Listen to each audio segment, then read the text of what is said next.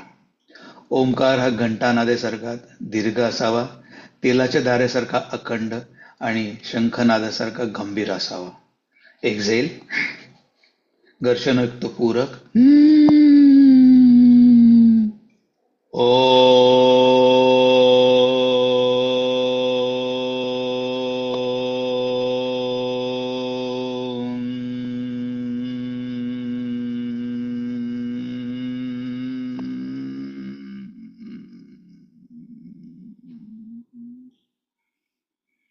पूरक. ओ.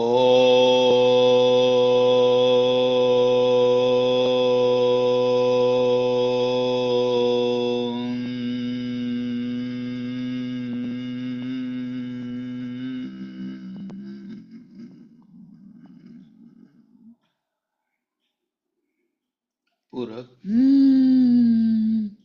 ओ.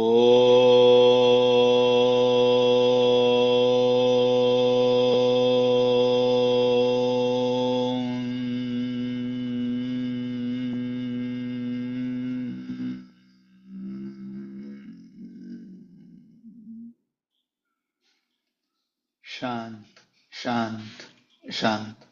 आपण जो तो ओंकारचा नाद केलेला आहे, ओंकारचा जो ध्वनी केलाय, तो मनातल्या मनात आठवून साठवण्याचा प्रयत्न करा. छातीच्या मध्यामध्ये अनाहत. Try to visualize some size bright flame in chest area where Anahata chakra is situated. तिथं जर दिसत नसेल तर 2 भुवयाच्या मध्ये आज्ञा चक्र आहे, तिथं अंगुष्ठ मात्र ज्योती बघण्याचा प्रयत्न करा. Try to visualize some size bright flame in between eyebrows where आज्ञा चक्र is situated. बाहेरच्या वातावरणाला पूर्णपणे विसरून जा. जी ज्योती आपण बघण्याचा प्रयत्न करत आहोत ती आत्मस्वरूप आहे. आत्मस्वरूपाशी एकरूप होण्याचा प्रयत्न करूया.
परत एकदा 2 वेळा ओंकार.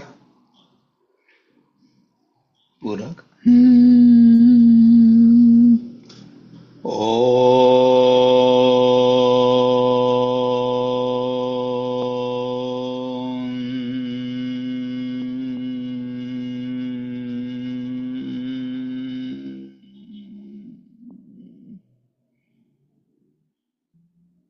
पूरक. ओ.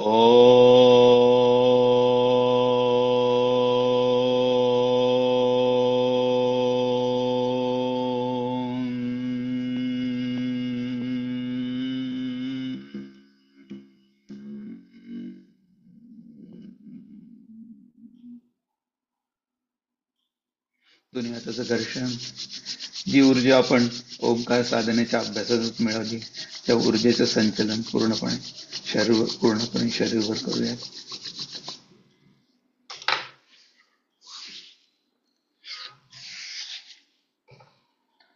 हरि ओम.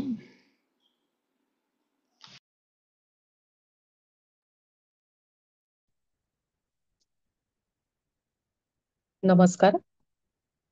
अथ साधना पंचकम. वेदो नित्यमधीयतान्तदुदितं कर्मस्वनुष्ठीयतान् तेनेशस्य विधीयतामपचितिः काम्ये मतिस्त्यज्यताम् पापौघः परिधूयतां भवसुखे दोषोऽनुसन्धीयताम् आत्मेच्छा व्यवसीयतां निजगृहात् तूर्णौ विनिर्गम्यताम् सङ्गः सत्सु विधीयतां भगवतो भक्तिर्दृढाधीयताम् शान्त्यादिः परिचीयतां दृढतरं कर्माशु सन्त्यज्यताम् सद्विद्वानुप्रसृप्यतां प्रतिदिनं तत्पादुकासेव्यताम् ब्रह्मैकाक्षरमर्थ्यतां श्रुतिशिरो वाक्यं समाकर्ण्यताम् वाक्यार्थश्च विचार्यतां श्रुतिशिरः पक्षः समाश्रीयतान् दुस्तर्कात् सुविरम्यतां श्रुतिमतस्तर्कोऽनुसन्धीयताम् ब्रह्मास्मीति विभाव्यतामहरहर गर्वः परित्यज्यतान् देहेऽहं मतिरुञ्झतां बुधजनैर्वादः परित्यज्यताम् क्षुद्व्याधिश्च चिकित्स्यतां प्रतिदिनं भिक्षौषधं भुज्यताम् स्वादन्नन्न तु याच्यतां विधिवशात् प्राप्तेन सन्तुष्यताम् शीतोष्णादिविषय्यतान्न तु वृथा वाक्यं समुच्चार्यताम् औदासीन्यमभीप्स्यतां जनकृपा नैष्ठुर्यमुत्सृज्यताम् एकान्ते सुखमास्यतां परतरे चेतः समाधीयताम् पूर्णात्मासु समीक्षतां जगदिदं तद्बाधितं दृश्यताम् प्राक्कर्म प्रविलाप्यतां चितिबलान् नाप्युत्तरैश्लिष्यताम् प्रारब्धं न त्विह भुजतामत पर ब्रह्मात्मना स्थीयताम् इति श्रीमच्छंकराचार्य विरचितं साधना पंचकं संपूर्णम्।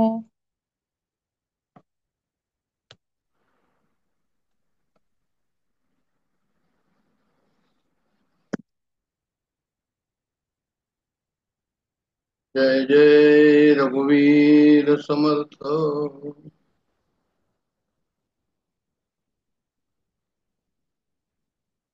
गुरुर्ब्रह्मा गुरुर्विष्णू गुरुर्देवो महेश्वरा गुरुर्साक्षात् परब्रह्म तस्मै श्री गुरुवे नमः।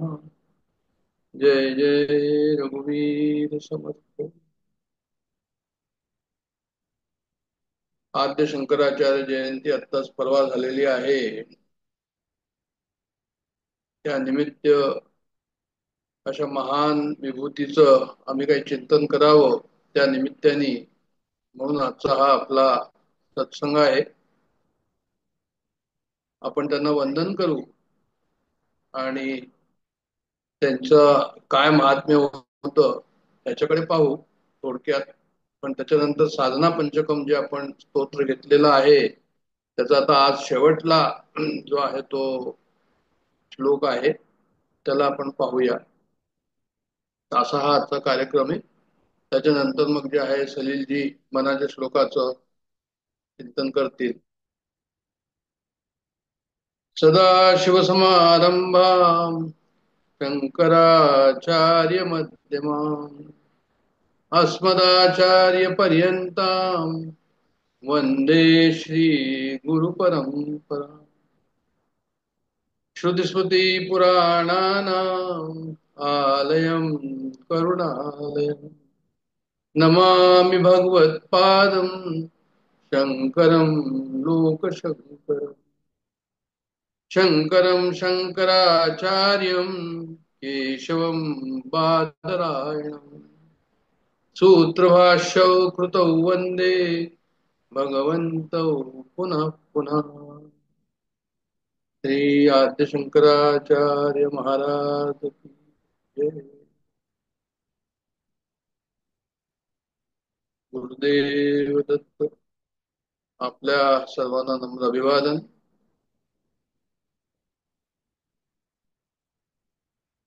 आचार्य प्रभो धर्म. शंकराचार्य आचार्य होते. आपल्या भारतीय संस्कृतीमध्ये बरेचसे आचार्य झालेले आहेत आणि त्यांचा प्रभाव धर्मावर जो आहे तो आपल्यावर इतका जबरदस्त आहे की आचार्य प्रभो धर्म असं संस्कृत वचन आहे.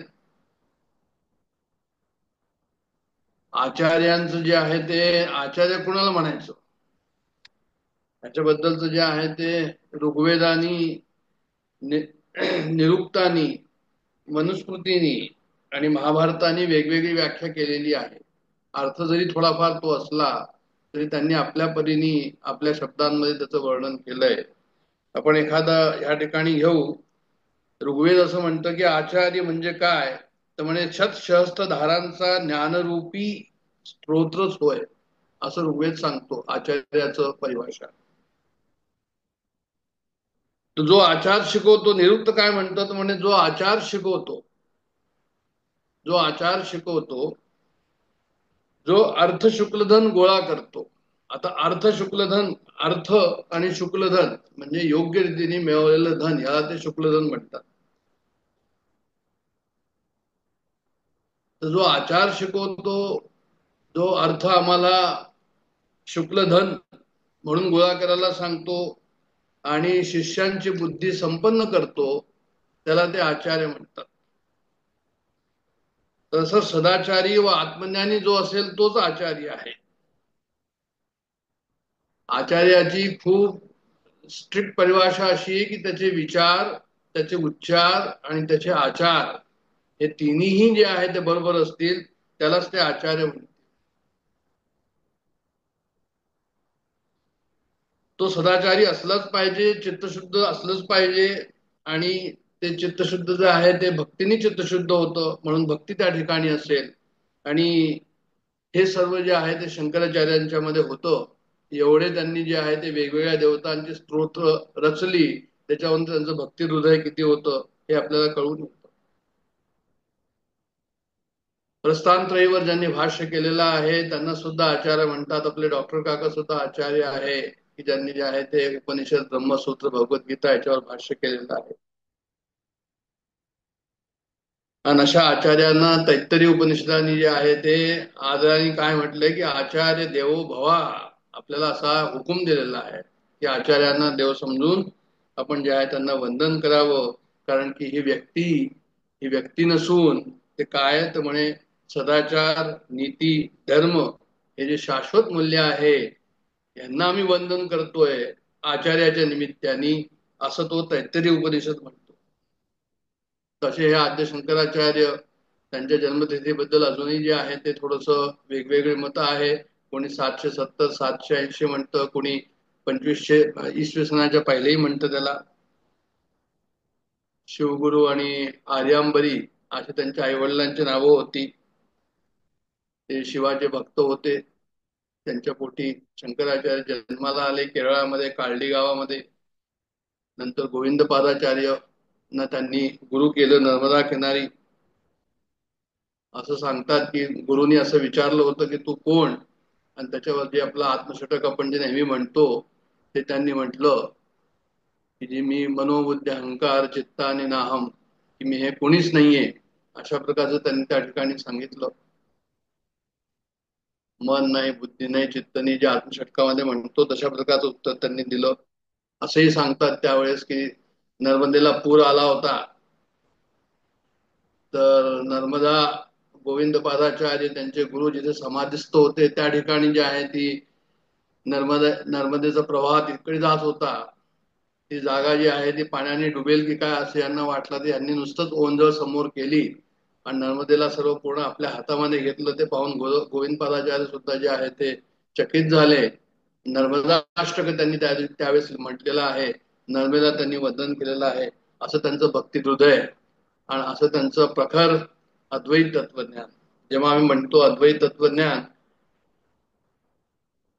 तर शंकराचार्य म्हणजे अद्वैत तत्वज्ञान आणि अद्वैत तत्वज्ञान म्हणजे शंकराचार्य, असं जे आम्ही समजतो तर ते असं सर्व समजतात. पण खरं काय आहे तर म्हणजे अद्वैत तत्वज्ञान हे पहिलेच आहे. शंकराचार्यांनी त्यांना एक पुनर्जीवन केलं असं म्हणूया, पुनर्स्थापना केली म्हणूया.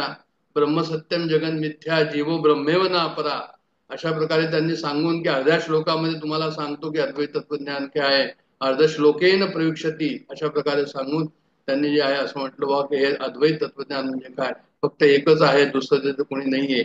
अशा प्रकारचं जो अद्वैत तत्वज्ञानाचं त्यांनी त्या ठिकाणी, जसं मी म्हटलं की त्यांनी पुनर्स्थापना केली त्याची. ही अद्वैत परंपरा कशी आहे. आता मी आचार्य पाहिलं, शंकराचार्य पाहिले थोडेसे, थोडी तोंड ओळख नुसतंच, आणि त्यांची परंपरा काय आहे आचार्यांची ते सुद्धा आपल्याला पाहायला हवी. त्यामुळे ती परंपरा अशा प्रकारची आहे की नारायण ब्रह्मा विष्णू वशिष्ठ शक्ती पराशर व्यासी शुकदेव गौडपाद गोविंद पादाचार्य, अशा प्रकारची ती परंपरा आहे. म्हणजे नारायणापासून ब्रह्मा आणि ब्रह्मापासून वशिष्ठ, वशिष्ठ म्हणजे आम्हाला माहिती त्यांचे पुत्र जे आहे ते शक्ती किंवा त्यांचे शिष्य शक्ती, पराशर ऋषी शक्ती पासून वाढे, आणि पराशरापासून व्यास झाले, शुकव्यास, आपले व्यासदेव झाले, व्यासापासून शुकदेव झाले, शुकदेवापासून गौडपादाचार्य झाले, गौडपादाचार्य नंतर जे आहे गोविंद पादाचार्य झाले. आणि ह्या गोविंद पादाचार्यांनी शंकराचार्यांना जे आहे ते अद्वैत तत्वज्ञानाचा अशी ही परंपरा आपल्याला या ठिकाणी पाहते. आणखीन ही परंपरा त्यांनी काय केलं तर 4 ठिकाणी 4 मठ स्थापन करून शंकराचार्यांनी शृंगेरी मठाला जे आहे सुरेश्वराचार्य यांना तिथे नमूद केलं. द्वारका पीठाला जे आहे ते हस्तामलकचार्य म्हणून नमूद केलं आपल्या दुसऱ्या शिष्याला. आणि बद्रीनाथाला जे आहे तोटकाचार्य म्हणून जे आहे ते ज्योतिर्मठ ज्याला आपण म्हणतो त्याला नमूद केलं. आणि गोवर्धन मठ हा जो पद्मपादाचार्यांना त्यांनी जे आहे ते नमूद केलं.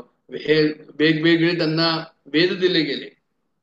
पद्मपादाचार्य गोवर्धन मठाला त्यांनी ऋग्वेद वाचायला सांगितला, जसं की प्रज्ञानम ब्रह्म असं जे आहे ते महावाक्य आहे. तोडकाचार्यांना ज्योतिर्मठाला बद्रीनाथाला त्यांनी सांगितलं तुम्ही अथर्ववेदाचं पारायण करा, अथर्ववेद शिकवा, अयमात्मा ब्रह्म हे महावाक्य आहे.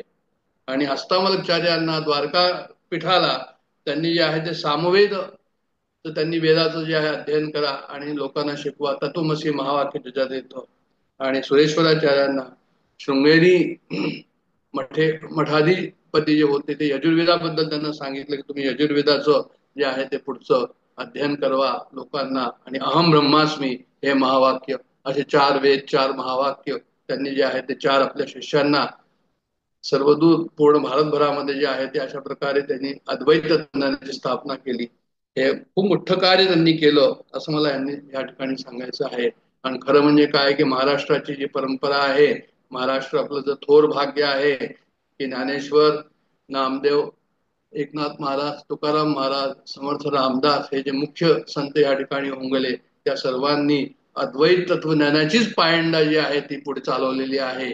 डॉक्टर काकाने सुद्धा जे आहे ते अद्वैत तत्वज्ञानाचंच ती पायंडा पुढे चालवलेली आहे. आणि आपणही ही अद्वैत तत्वज्ञानाची पायंडा अशा प्रकारे पुढे चालवतो आहे. म्हणून या परंपरेचे आम्ही पाईक आहोत हे आम्ही आपल्याला समजून घ्यायला हवं. या ठिकाणी असा एक उच्च भाव त्या ठिकाणी असायला हवा. आणि म्हणून हे सर्व या ठिकाणी मी नमूद केलं. आणि आपण जे आहे ते आता थोडंसं शंकराचार्यांबद्दल बोलून आणि आम्ही जे आहे जसं साधना पंचकम जसं मी म्हटलं होतं या ठिकाणी आपण येणार आहोत. साधना पंचकम जे आहे ते मागच्या 2-3 महिन्यापासून आपण काहीतरी जास्तच पाहत आहोत. वेदो नित्यमर्यताम तदुदितम कर्म स्वनुष्ठीयताम, हे जे स्तोत्र आता वाचलं गेलं त्याच्यामध्ये त्यांनी असं सांगितलंय की नित्य काय करा. आता हा आजचा शेवटलाच दिवस आहे या साधना पंचकमचा, पुढे आपण दुसरं पाहू.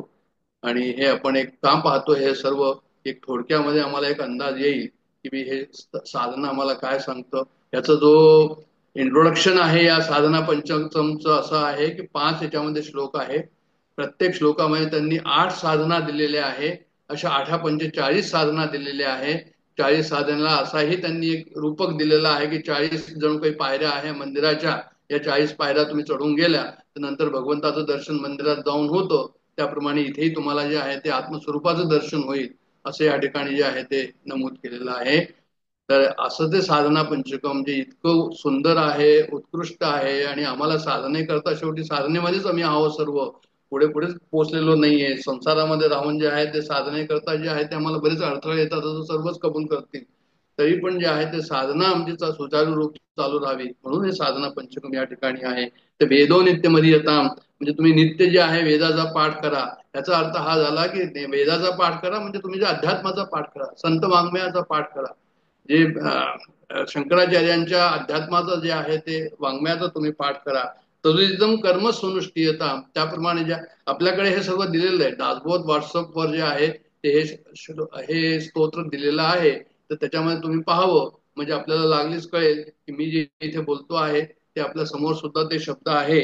तर त्याप्रमाणे आम्ही कर्म करायचो असं त्यांनी या ठिकाणी म्हटलेलं आहे की जसं अध्यात्मामध्ये सांगितलेलं आहे तसं आम्ही कर्म करावं. वेदो नित्यमध्ये येताम तदुदितम कर्म स्वनुष्ठीयताम तेने शस्य विधीयताम.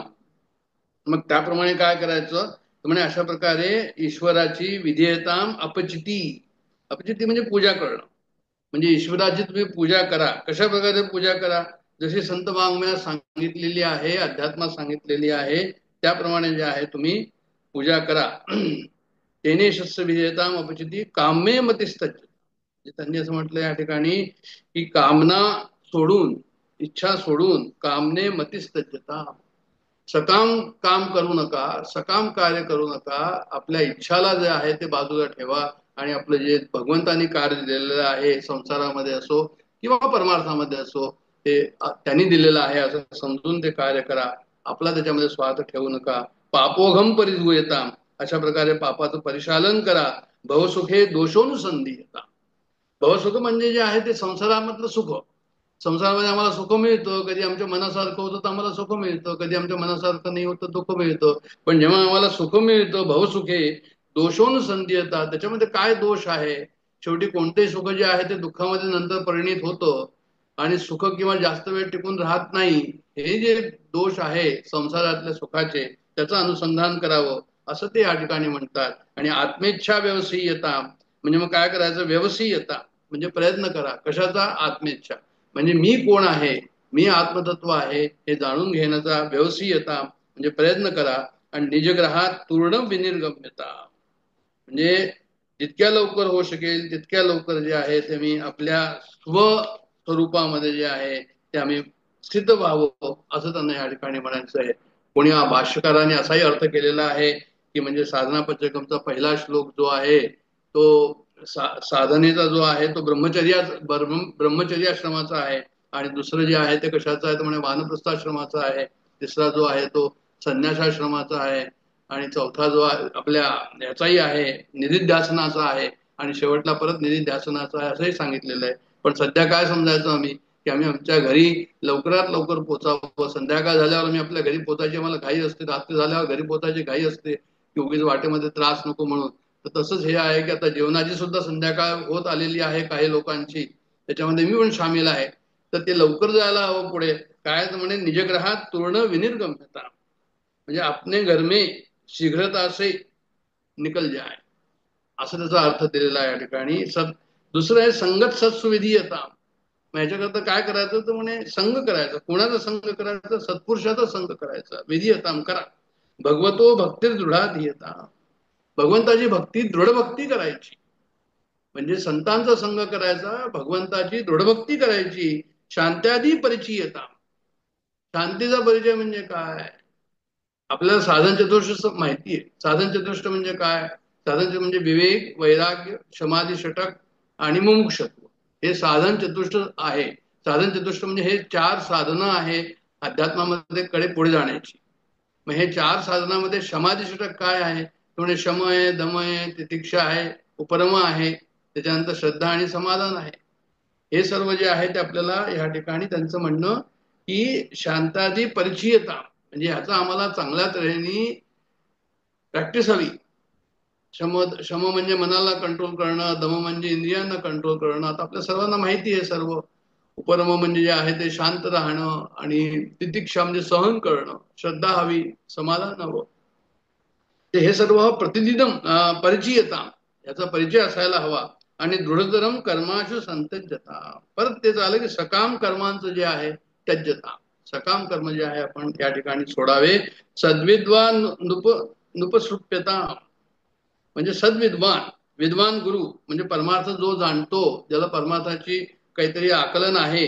उपसृप्यता, त्यांच्या जवळ जायचं. उपसमीप, उपसृप्यता म्हणजे समीप जायचं, त्यांच्या जवळ जायचं. सद्विज्ञान उपसृप्यता, प्रतिदिनम, केव्हा जायचं म्हणजे रोज त्यांच्याशी जे आहे ते संबंध ठेवायचा. तत्पादुका सेव्यता, त्यांच्या चरणाला जे आहे ते वंदन करायचं, त्यांच्या पादुकाचं सेवन करायचं. त्यांना अशा प्रकारे इतकं जे आहे ते महत्व दिलं पाहिजे की म्हणजे जे आहे ते तुम्हाला त्याचा काहीतरी पुढे सत्संगाचा लाभ होईल. आणि ब्रह्मैकाक्षरमर्थता, म्हणजे एकाक्षर ब्रह्म जे आहे, ओम जो आहे, त्याचा अर्थ जो आहे, त्याचा अर्थ अर्थता, त्याचा अर्थ त्यांना विचारायचा. आणि काय करायचं, श्रुतिशिरो वाक्यम समाकर्णता, म्हणजे श्रुतीचे शिरो, श्रुती आणि शिरो, श्रुती म्हणजे उपनिषद, शिरो म्हणजे काय, त्यांचे जे उत्तम सर्वोत्तम वाक्य आहे उपनिषदाची. कोणती सर्वोत्तम वाक्य, जसं आता मी सांगितलं की महावाक्य जे आहे, चारी महावाक्य आहे, महात्मा ब्रह्म, अहम ब्रह्मास्मी, तत्वमसी, हे जे आहे प्रज्ञानंद ब्रह्म, हे चारी वाक्य जे आहे ते कसे आहेत, उपनिषदाची ही टॉप वाक्य आहे. तर शिरो वाक्य, श्रुती शिरो वाक्यम क्षमा करण्याचा, म्हणजे क्षमा करण्याचा म्हणजे त्यांच्या तोंडून जे आहे ते मी काय करावं, तर म्हणजे त्यांच्या तोंडून आम्ही हे नेहमी त्याचा अर्थ विचारावा आणि त्याच्याबद्दलचं आकलन करावं. वाक्यार्थस्य विचार येताम श्रुतिशिरम पक्ष समाश्रियता, तशा प्रकारे ह्या महावाक्याचा अर्थाचा विचार करायला सांगितला पाहिजे. म्हणजे जप बोलला नाही, म्हणजे रामदास समर्थांनी सुद्धा असं लिहिलेलं आहे की तत्वमसी महावाक्य भला, याचा जप नाही बोलेला, तेथे तो विचारच केला पाहिजे साधके. हेच शंकराचार्य तिथे म्हणतात की वाक्यार्थस्य विचार येतात, म्हणजे महावाक्याचं काय करा, म्हणजे विचार करा. श्रुतिशिर पक्ष समाश्रियता, म्हणजे तुम्ही त्या महावाक्याचा आश्रय घ्या आणि श्रुतिशिर पक्ष लिहिलाय, म्हणजे श्रुतीने जसा अर्थ सांगितलाय तसा अर्थ नीट आकलन करून त्याप्रमाणे तुम्ही त्याला फॉलो करा. आपल्या मनाचा अर्थ दुसरा लावू नका, किंवा आणखीन कुठे सांगितलं असेल ते अर्थ लावू नका. जो श्रुतीने अर्थ सांगितलाय, जो उपनिषदाने अर्थ सांगितलाय, तो समजून घेऊन त्याप्रमाणे जे आहे तुम्हाला त्याचा पक्ष घ्या असं म्हणतात ते. आणि दुस्तर्कार्थ सुविरम्यता, म्हणजे कुतर्क नको त्या ठिकाणी. सुविरम्यता म्हणजे त्यापासून दूर राहा, कुतर्कापासून दूर राहा. याच्याबद्दल जर काही कोणी म्हणत असेल दुसरंच काहीतरी, तर म्हणजे नाही ते नका ऐकू, मनुष्यात काय म्हणतात तेच ऐका. आणि श्रुतीमतच तर्कोन संती येतात, श्रुतीने जे मत केलेलं आहे, श्रुती संमत जे तर्क आहे, त्या तर्काला जे आहे अनुसंधान करा, म्हणजे त्या तर्काचा विचार करत राहा. जप नाही बोलला, अनुसंधान करायला सांगितलं, विचार करायला सांगितलं. आणि ब्रह्मास्मिती विभाव्यता, म्हणजे मी ब्रह्म आहे, ब्रह्म अस्मी, मी ब्रह्म आहे, इति विभाव्यता. म्हणजे आता ह्याचा जप कसा करायचा, की मी ब्रह्म आहे, अहम ब्रह्मास्मी, अहम ब्रह्म आहे, त्याचा जप करायचा का? आता सांगितलं की रामदासांनी सांगितलं, समर्थांनी, जप नका करू. तर मग काय करायचं त्याच्यामध्ये, तर विभाव्यता म्हणजे अशी भावना करा. आणि अशा भावनेमध्ये काय करा, म्हणजे त्याच्यामध्येच निमग्न राहा. मग अशी भावना झाल्यावर की मी ब्रह्म आहे, अहम ब्रह्मास्मी, अशी भावना करायची, जप नाही करायचा त्याचा. तर पुढे म्हणतात अहरहर गर्व परित्यज्यता. मग असं जर नेहमी जर त्या भावनेमध्ये राहिले तर काय होईल, तुमचा गर्व जो आहे, अहंकार जो आहे, परित्यज्यता, तो अहंकार हळूहळू कमी होईल आणि जे आहे तो अभिमान जाईल. तो देहे हम मती रुज्यता, मी देह आहे, देहे हम मती, माझी मती आहे की मी देह आहे, ही रुज्यता, ही रुजलेली आहे त्या ठिकाणी. तर आता ते म्हणतात की देह हम मतीर उज्जता, उज्जता म्हणजे त्याला काढायचं. ही जी माझी बुद्धी आहे की मी देह आहे, ही बुद्धी उज्जता काढायची, सोडून द्यायची. आणि बुधजनेर वाद परित्यज्यता, म्हणजे जे ज्ञानी लोक आहे, जे विद्वान लोक आहेत, त्यांच्याबद्दल वादामध्ये पडू नका, वादाचा त्याग करा. आम्ही काही शंकराचार्य नाहीये, शंकराचार्यांच्या वेळेस बरेचसे वादविवाद झाले, शंकराचार्य मंडन मिश्रवाद आम्हाला पुष्ट माहिती आहे. तर हे वादविवादा करता जे आहे आमचा जन्म नाहीये. आमचा जन्म कशा करता आहे की देहे हम मती रुज्यता, की मी देह नाही, ब्रह्मास्मृती विभाव्यता, मी ब्रह्म आहे, अशा प्रकारचा जो आहे तो आम्ही भाव त्या ठिकाणी निर्माण करून त्या भावामध्येच जे आहे ते लीन होऊन जावं आणि आमचं देहाचं सार्थक करून घ्यावं. कारण की नरदेह जो आहे तो याच्याच करता मिळालेला आहे, असं समर्थांनी सुद्धा सांगितलेलं आहे. पुढचं एक क्षुधव्याधिश्च चिकित्सता, म्हणजे treat hunger as a disease. आम्हाला भूक लागली तर म्हणे हे सुद्धा काय आहे, तर म्हणे हा सुद्धा एक रोग आहे. आता रोगाला काय करतात, एखाद्याला रोग झाला तर डॉक्टरकडे जाऊन ते औषध घेतात. मग जर भूक जर हा रोग आहे तर प्रतिदिन भिक्षौषधम भुज्यता, मग त्याच्याकरता औषध काय आहे, तर म्हणजे तुम्ही भिक्षा घ्या.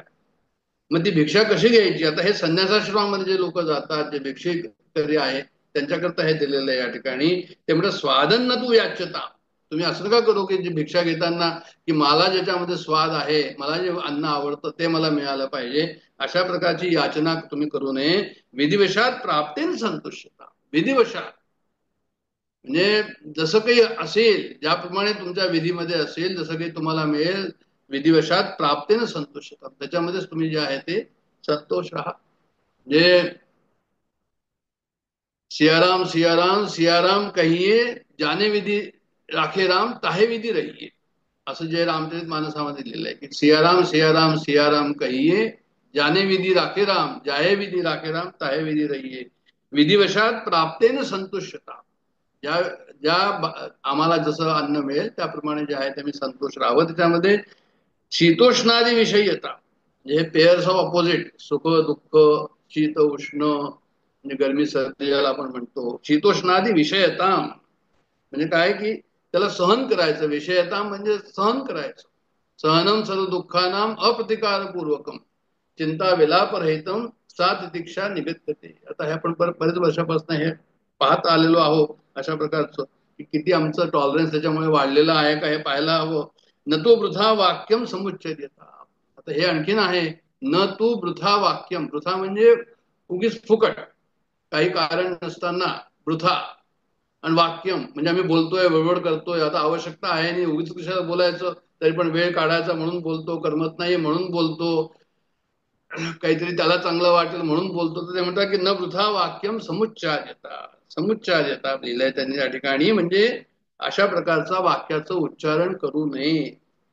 औदासीन्यमपी सप्यता, औदासीन म्हणजे बी इंडिफरंट, म्हणजे तटस्थपणा ज्याला आपण म्हणतो. तर अशी उदासीनता, औदासीन्यम, अभिस्प्यता, अभिस्पता, अभिस्पित, म्हणजे ही अशी तटस्थता अपेक्षित आहे असं त्यांना म्हणायचंय. त्याचं उदाहरण दिलं जनकृपा नैश्वर्य सुद्युत, म्हणजे जनकृपा म्हणजे एखाद्या जनाने कृपा केली, म्हणजे तुमच्यावर उपकार केले, तर त्याच्यापासून तुम्ही ते म्हणतात की त्यज्यता, त्याला तुम्ही त्याग करा. कोणी जर तुमच्यावर उपकार करत असेल तर त्याच्यापासून दूर राहा, ते घेऊ नका, त्याचा त्याग करा. ऑन कॉन्ट्ररी समजा तुम्हाला कोणी जे आहे अपमान केला तुमचा, काही घालून पाडून बोललो, तर म्हणजे त्याचाही तुम्ही त्याग करा. तशा प्रकारे जनकृपा नैश्वर्य प्रस्तुतता. आता हे सर्व काय आहे की हे सर्व त्यांनी आम्हाला साधना सांगितलेले आहे. म्हणजे उदासीनता सोडायची, जे कृपा करतात आमच्यावर त्यांचे त्याग करायचा. अशा प्रकारे जे आहे हे सर्व छोटे छोटे साधनाचे टूल्स आहे किंवा साधनाचे हे पॉइंट्स आहे. असे टोटल 40 पॉइंट आहे. आणि एका श्लोकामध्ये जे आहे ते किती आहे, 8 पॉइंट. जसं आता उदाहरण जर द्यायचं झालं तर ह्या श्लोकामध्ये काय आहे की त्यांनी सांगितलं की हंगरला दूर करा, त्याच्यानंतर तुम्ही भिक्षा घ्या, त्याच्यानंतर स्वादन्न मागू नका, मग जे मिळेल ते घ्या, शीत उष्ण जे आहे सहन करा, उगीच बोलू नका, उदासीन जे आहे ते राहा, आणि कुणाचा मदत घेऊ नका. आता हे 8 पॉइंट होऊन गेले या श्लोकामध्ये. तसे प्रत्येक श्लोकामध्ये 8 पॉइंट्स आहे. अशा प्रकारे हे 40 पॉइंट्स आहे. या 40 साधनेचे प्रकार आहे. या साधनाला आम्हाला जे आहे ते पुढे चालायचं आहे. आणि शेवटला श्लोक जो आहे, जो पण आज घेतो आहे की एकांते सुखमास्यता, एकांते सुखमास्यताम परतरे चेतस समाधीयता. आता काय की एकांतामध्ये, एकांते म्हणजे बी सिटेड हॅपीली, एकांते सुखम आस्यता, सुखम आस्यता, सुखामध्ये आस्यता म्हणजे बसा, एकांतामध्ये बसा. एकांतामध्ये पहिलं झालं, सुखम सुखामध्ये झालं, आणि आस्यता म्हणजे त्याच्यामध्ये तुम्ही बसा. म्हणजे एकांतामध्ये तुम्ही जे आहे ते काय करा, ते एकांतामध्ये जे आहे ते तुम्ही सुखपूर्वक राहा, असं यांनी जे आहे ती साधना सांगितलेली आहे या ठिकाणी. तसं काय या ठिकाणी एकांतामध्ये सुखाने बसायचं आम्हाला जमतं का, आम्हाला आवडतं का, आम्ही किती करतो, हे सर्व प्रश्न. आता हे आपण काय करतो, आता शेवटला श्लोक केलेला नव्हता म्हणून शेवटला श्लोक थोडासा डिटेलमध्ये पाहणार आहोत. मग आता शेवटल्या श्लोकामध्ये जो आम्हाला साधना सांगितलेली आहे की एकांते सुखमास्यता, की एकांतामध्ये जे आहे ते सुखाने आम्ही बसावं असं ते म्हणतात त्या ठिकाणी. मग आम्ही कसं असतो, तर आम्ही एकांतामध्ये बसलो तर मग काय होतं त्यावेळेस, तर म्हणजे एकांतामध्ये जरी बसलं तरी त्यांनी नुसतंच बसायचं नाही म्हटलंय देहाने, त्यांनी म्हटलं की मन सुद्धा तिथे असलं पाहिजे, मन सुद्धा इकडे तिकडे भटकलं नाही पाहिजे. मन जर इकडे तिकडे भटत असेल तर म्हणजे मग मग जे आहे ते त्यात एकांत नाही झाला त्यावेळेस. म्हणजे जिभेने जे आहे राम राम चाललंय आणि मनाने जे आहे मन फिरे जगमाही, अशा प्रकारचं नाही सांगितलं त्यांनी. एकांताचा अर्थ हा आहे की तुम्ही त्या ठिकाणी कसं आहे तर म्हणजे तुमची वृत्ती सुद्धा त्या ठिकाणी स्थिर झालेली आहे ज्याच्यामध्ये तुम्ही आहात. म्हणजे त्या ठिकाणी मन कसं असलं पाहिजे तर म्हणजे मनामध्ये सुद्धा वैराग्य असलं पाहिजे, मनामध्ये सुद्धा भगवंताची भक्ती त्या ठिकाणी असली पाहिजे, मनामध्ये सुद्धा जे आहे ते क्लिअर असलं पाहिजे की मी कोण, म्हणजे मी माननमान तू आहे भगवान किंवा तत्वमसी, की मी ब्रह्म आहे हे त्याच्याबद्दल क्लॅरिटी हवी आणि त्याच्यानंतर जे आहे ते बसायला हवं. म्हणून असंही म्हणतात ध्यानामध्ये बसताना, की म्हणजे ध्यानामध्ये बसताना असंही म्हणतात की बाबा जे आहे सर्व तुम्हाला जर असेल तर तुम्हाला ध्यान जे आहे ते बरोबर लागेल, नाही तर ध्यान लागणार नाही. तर म्हणून हे सर्व कसं आहे तर म्हणे हे सुद्धा त्या ठिकाणी असलं पाहिजे की तुम्ही एकांतामध्ये सुखानी बसू शकाल. आणि ह्याच्याकरता काय होतं की जे हे साध्य होण्याकरता वर्षोनवर्ष लोकांना लागतात. म्हणून मेडिटेशन सहज नाहीये. मेडिटेशन मध्ये बसल्यावर जर मन इकडे तिकडे सर्वदूर जात असेल तर मग ते सरळ नाही झालं ना, ते हे नाही झालं. याचा अर्थ हा झाला की त्याच्याकरता बरीच प्रॅक्टिस त्या ठिकाणी हवी. कारण होतं काय की मन आणि बुद्धी, मन काय होतं, मन म्हणे आम्हाला असं आवड आणि नावड हे मनामध्ये येतं आणि बुद्धी काय करते, योग्य काय अयोग्य काय याचा निर्णय देते आम्हाला. आता पुष्कळ वेळा काय होतं की आम्हाला काहीतरी आवडतं नाही आवडत, मग त्याच्यापासून आवडलं तर आम्हाला जो आहे तो प्रेम उत्पन्न होतो, नाही आवडलं तर तिथे द्वेष उत्पन्न होतो. तर आम्ही अशा प्रकारे जे आहे ते आमचं मन जे आहे ते काय करतं, आम्हाला जिकडे आवड असेल तिकडे जायला सांगतं. इंद्रिया सुद्धा जिकडे आवड असेल तिकडे जायला सांगतं, मग मन त्याच्या पाठीमागे जातो. मग बुद्धी कशी असते, बुद्धी सांगते योग्य आहे की अयोग्य आहे म्हणून, असं नाही म्हणत की बुद्धी नाही म्हणत, पण बुद्धी सुद्धा त्याच्या पाठीमागे जाते. तर असं जर मन असेल आमचं तर मग जे आहे ते तुम्हाला एकांते सुखमास्यता हे जमणार नाही. म्हणजे माइंड जर तुमचं वासनेनी भरलेलं असेल आणि बुद्धी त्याचं मन जे आहे ते बुद्धीचं ऐकत नसेल तर मग असा मनुष्य साधारण बसून सुद्धा जो आहे तो कसं काय तो त्याला सुख मिळेल त्या ठिकाणी एका ठिकाणी बसून, म्हणजे मेडिटेशन मध्ये बसून. म्हणून काय करायला हवं की बुद्धी जी आहे ती आम्हाला तीक्ष्ण करायला हवी, तीव्र करायला हवी. बुद्धीची पॉवर जी आहे ती जबरदस्त करायला हवी. म्हणजे जर मनाला तुम्ही सप्रेस केलं की बाबा ठीक आहे, मनाला म्हटलं तुम्ही तिकडे नका जाऊ, तर सप्रेस करून तेवढं तुम्हाला जमणार नाही. कदाचित काही वेळ सप्रेस होईल परत ते उफाळून येईल मन समोर. एखाद्याला सिगरेट प्यायची आवश्यकता असेल तर काय होईल तर म्हणजे तो 2 दिवस पिणार नाही, तिसऱ्या दिवशी परत उफाळून समोर येईल, महिन्याभराने परत उफाळून समोर येईल. जसं ते यालाही होतं, ड्रिंक करणाऱ्यांना सुद्धा असं होतं की काही दिवसांनी जे आहे ते परत त्यांना असं वाटतं की बाबा काहीतरी घ्यावं म्हणून. म्हणजे मन कसं आहे त्या ठिकाणी, मन जे आहे ते सप्रेस करून नाही चालत. मनाला मग कसं समजवायचं, बुद्धीला कसं स्ट्रॉंग करायचं, त्याचं उत्तर त्यांनी या ठिकाणी असं दिलेलं आहे की तुम्ही काय करा की मनाला कन्व्हिन्स करा की ते जे आहे ते बरोबर नाहीये, ते कसं बरोबर नाहीये. आणि मग बुद्धीचं जे आहे, बुद्धीला जे आहे काय करा, बुद्धीचं सांगतेच आहे, बुद्धीला तर समजतच आहे, पण मग आता बुद्धीची पॉवर कशी वाढवायची. मनाला तुम्ही समजावून दिलं, जसं आता माननमान तू आहे भगवान किंवा तत्वमसी हे महावाक्य कसं आहे हे तुम्ही समजावून दिलं. मग बुद्धीला जे आहे ते काय करायचं, बुद्धीला जे आहे ते उपासनेनी तीव्र करायचं. बुद्धी जी आहे ती काय होईल, जितकी तुमची तपस्या असेल त्याप्रमाणे बुद्धी जी आहे ती तीव्र होईल. Mind has to be convinced and only mind will withdraw and attacks to higher. Suppression will not work. What will work is की तुम्ही समजवा मनाला आणि बुद्धीला जे आहे तेज करा. आणि बुद्धीला तेज कसं करायचं तर म्हणजे you attach that to the higher one. जेव्हा तुमचं भक्ती हृदय असेल, एखाद्या रामाची, कृष्णाची, गुरुची त्या ठिकाणी भक्ती असेल तर ते भक्ती काय करेल त्या ठिकाणी, ते तुम्हाला मन आणि बुद्धी दोन्हीकडे जे आहे ते योग्य मार्गाकडे घेऊन जाईल. भक्ती दृढाधीयता असं आलेलं आहे याच्यामध्ये. म्हणजे भक्ती जी आहे ती कशी, भक्ती तुम्हाला जी आहे परमेश्वराची भक्ती, गुरुची भक्ती, आमच्या इष्टदेवतेची भक्ती, हे तिथे प्रेम निर्माण करून तुम्हाला त्या योग्य मार्गाने घेऊन जावं लागेल. अशी उपासना जर तुम्ही केली तर त्याच्यामध्ये मग तुमची इंटेलेक्ट का होईल, बुद्धी जी आहे ती पॉवरफुल होईल आणि ती मनाला कंट्रोल करू शकेल.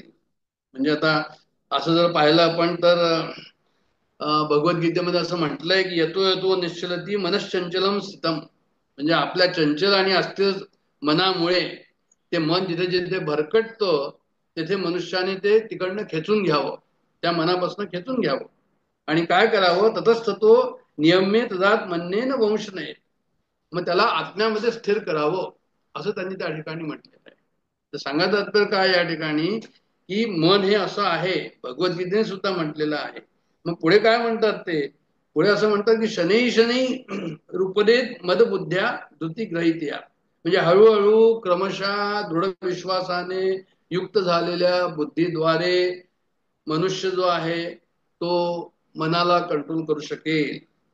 आणि याप्रमाणे मन जेव्हा आत्म्यावर स्थिर झालं की मग इतर कशाचाही विचार त्या ठिकाणी येणार नाही, असे भगवद्गीता सांगते. 6व्या अध्यायामध्ये आपलं झालेला आहे.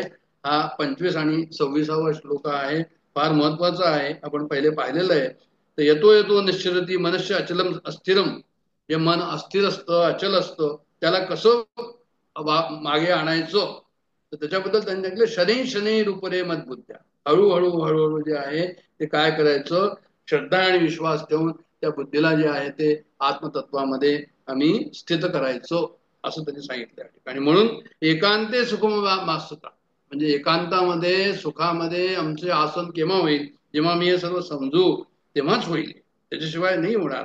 कारण असं केलं तरच बुद्धी मनाला कंट्रोल करू शकेल, बुद्धी पॉवरफुल झाली तरच मनाला कंट्रोल करू शकेल.